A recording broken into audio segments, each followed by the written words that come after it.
नमस्कार दोस्तों। तो आज हम बात करने वाले हैं कि मोनो हाइब्रिड क्रॉस क्या होता है और इसको आज हम फुल डायग्राम के माध्यम से पूरा डिस्कस करने वाले हैं। आपको कोई भी अगर इस चैप्टर मतलब इस टॉपिक में आपको कन्फ्यूजन होगा तो पूरा कन्फ्यूजन दूर हो जाएगा। कल एक बच्चे ने कमेंट बॉक्स में हमको बोला था कि मतलब वीडियो बनाना है, तो आज हम आपको पूरा इसको एक एक चीज बताने वाले हैं। तो इसको मेंडल ने किस पे प्रयोग किया था, तो मटर के पौधे पर प्रयोग किया था। ठीक है, तो चलिए हम आपको पूरा बताने वाले हैं, क्योंकि पीछे आपको देखिए हम डायग्राम के माध्यम से पहले से बना के रखे हुए हैं। तो देखिए मेंडल ने क्या किया था, मेंडल ने दो पौधे लिए थे, एक लंबे पौधे और एक छोटे पौधे। किसका? मटर का। ठीक है, प्रयोग किया था। तो लंबे पौधे कौन कौन से? तो दो टीटी, और छोटे पौधे कौन ले लिया? तो दो टीटी ले लिया। अब देखिए डबल, क्योंकि डबल है, डबल इसमें है मतलब युग्म के रूप में है, और ये सिंगल है। इसका मतलब क्या होता है? डबल का मतलब होता है कोई भी कोशिका का अगर लक्षण हम क्या करते हैं, उसको प्रकट करते हैं लक्षण को, तो हमेशा किसमें आते हैं? युग्म में आते हैं। किसमें आते हैं? युग्म में आते हैं। और वही चीज अगर मतलब किसी युग्मज को प्रकट करेंगे, युग्मज को, तो सिंगल रूप में आएगा। किसमें आएगा? सिंगल में। तो इसलिए यहाँ पर उन्होंने किसमें लिया था? डबल, मतलब युग्म के रूप में लिया था, दो दो के जोड़े में लिया था। ठीक है, क्योंकि ये कोशिका के लक्षण को प्रकट कर रहे हैं। ठीक है, अब ये क्या हुआ? डबल टी मतलब लंबे पौधे, और छोटे दो डबल टी हुए तो छोटे पौधे हो गए।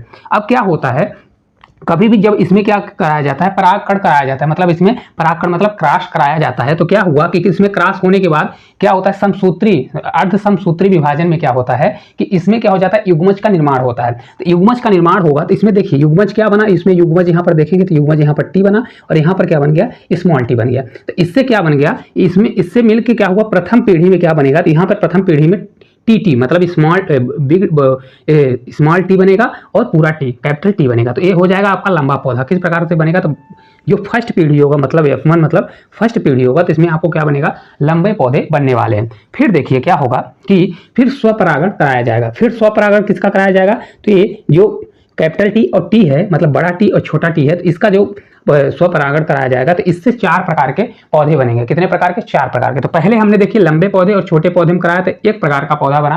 कितने प्रकार का? एक प्रकार का पौधा बना, जो लंबा पौधा बना। अब इस पौधे को हमने क्या कराया? फिर से स्वपरागण, फिर से हमने क्रॉस करवाया। तो फिर से क्रॉस करवाया तो अब 4 प्रकार के पौधे बनेंगे। कितने प्रकार के? तो 4 प्रकार के पौधे। तो देखिए टी से ही डबल टी बनेगा, मतलब देखिए हो सकता है टी बने तो एक टी बनेगा, या तो हो सकता है टी बने एक टी बनेगा, या तो टी मतलब टी इधर आ जाएगा टी तो तीसरे प्रकार का बनेगा, और या तो क्या बनेगा? स्मॉल टी बनेगा। तो इस प्रकार 4 प्रकार के पौधे बनने वाले हैं। तो देखिए जो टी होगा तो ये भी लंबा पौधा कहलाएगा, और टी और स्मॉल टी होगा तो ये भी लंबा पौधा कहलाएगा, और टी मतलब ये भी जो इसमें एक में स्मॉल होगा एक बड़ा होगा तो वो भी क्या होगा? लंबा पौधा कहलाएगा। और ये जो छोटे टी हैं तो एक क्या कहलाएंगे? बौने पौधे कहलाने वाले हैं। ठीक है, तो इस प्रकार से 4 प्रकार के पौधे बनने वाले हैं।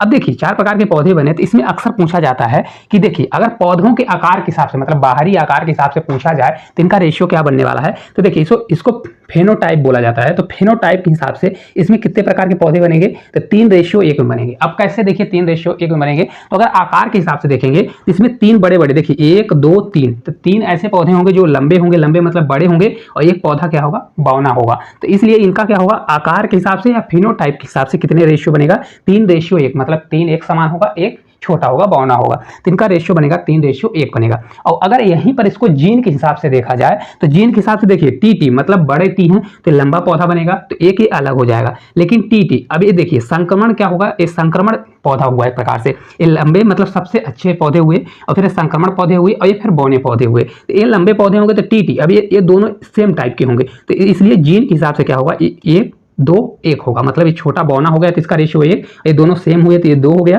और टी मतलब 1 हो गया, मतलब ये लंबे पौधे। तो इनका जेनोटाइप बोला जाता है। इनको क्या बोला जाता है? जो जीन के हिसाब से होता है उसको जेनोटाइप बोला जाता है। तो इसके हिसाब से रेशियो क्या बनेगा? 1:2:1 बनेगा। ठीक है, जिसमें से क्या होगा? लंबे पौधे कितने होंगे? 25% होंगे, और ये जो लंबे मतलब संक्रमण लंबे पौधे होंगे कितने होंगे?